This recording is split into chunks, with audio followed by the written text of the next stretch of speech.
Chers amis, aujourd'hui, une question me préoccupe lorsque nous regardons ce qui se passe dans le monde. Je suis Léon Claude Amugamou, écrivain camerounais, ou mieux, écrivain africain, qui compte sur l'Afrique, énormément sur l'Afrique.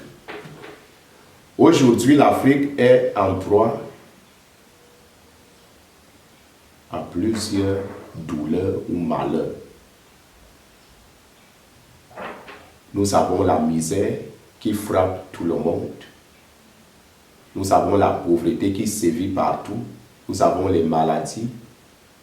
Nous avons la corruption des dirigeants, la corruption des cadres et même des plus hauts intellectuels que l'Afrique a pu produire et sur qui elle pouvait compter.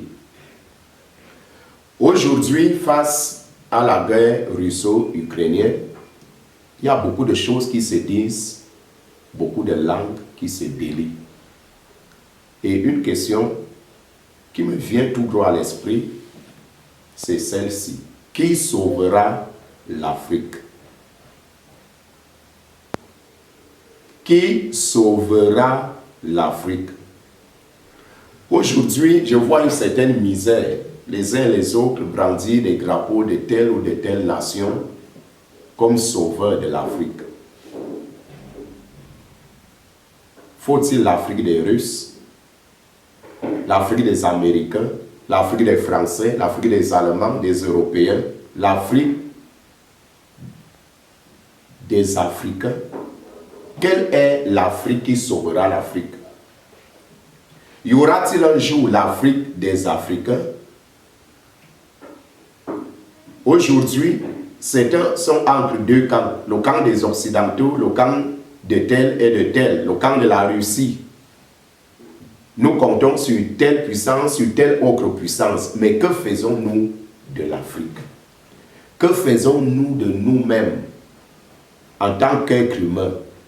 Être capable de relever des défis, de comprendre, de chercher à comprendre les solutions qui pourraient nous faire sortir de l'humiliation totale. Parce que l'Afrique est plongée dans l'indignation et l'humiliation.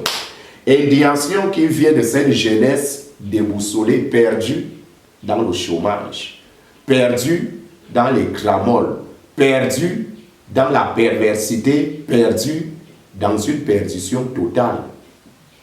Pendant ce temps, nos chers gouvernants et même gouvernements se complaisent dans ce qu'ils disent avoir reçu du peuple.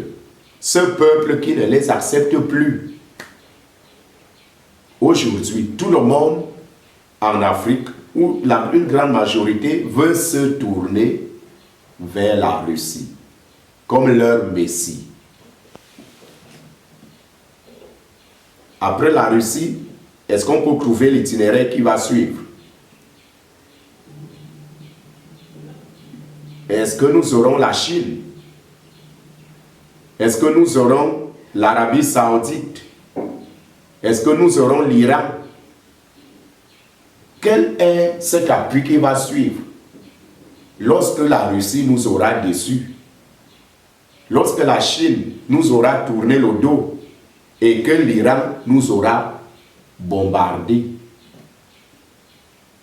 Ceux qui viennent en Afrique pour chercher l'or et le diamant sont vraiment capables de nous faire sortir de la pauvreté, de la misère?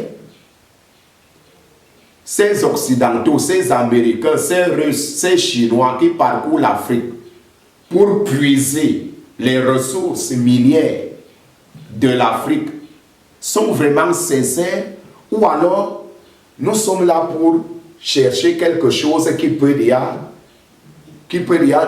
nous couvrir en attendant que nous soyons hommes? Est-ce qu'il y a une solution pour l'Afrique? Est-ce que l'Afrique se lèvera un jour et portera un jour le flambeau du monde? Qui sauvera l'Afrique? Quelle Afrique aurons-nous? Quelle Afrique voulons-nous? L'Afrique des Russes, l'Afrique des Américains, l'Afrique des dieux, l'Afrique des démons, l'Afrique des satans, des étrangers ou alors l'Afrique des Africains? Quel développement pourrons-nous impulser en Afrique? Aujourd'hui, cette question se pose.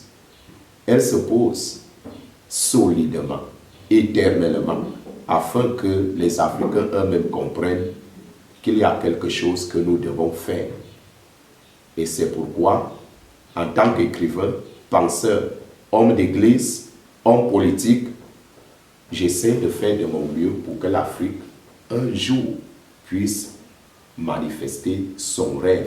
Et ce rêve-là, je le construis dans la bibliocosmologie. Cette bibliocosmologie que je définis comme la science qui étudie Dieu et l'univers.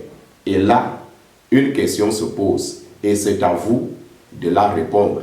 Dieu pourrait-il développer l'Afrique?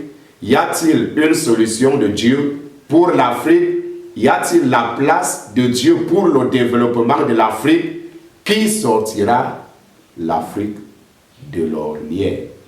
C'est à vous de répondre.